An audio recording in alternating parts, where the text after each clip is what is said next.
Alright, I thought I'd do just a real quick little video here on some 3D printed clamps that I made.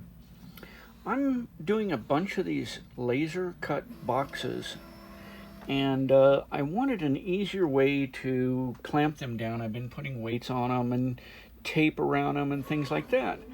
And I found these clamps online on Yegi.com, but the actual item is on Thingiverse, and I downloaded it, but they were too big for my uses. They're made for normal wood, you know, 1/2 inch, 3/4 inch wood, but what I'm using here is 1/8 inch wood, and I needed something small that I could put in all four corners that wouldn't end up hitting, you know, each other and get in the way.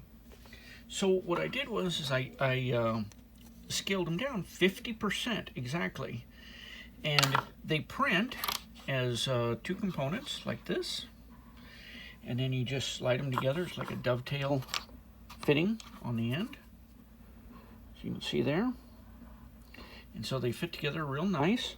I was worried, I printed my first one, I was a little worried because they're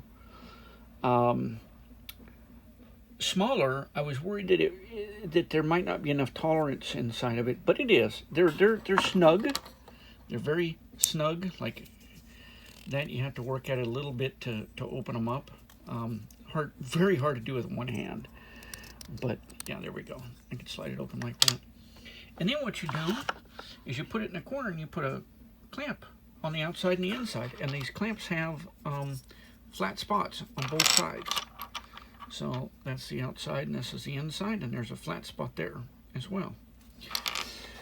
And so I thought I'd just show you that. I will leave a link. I'll go search on Thingiverse again and find these, and I'll leave a link down below.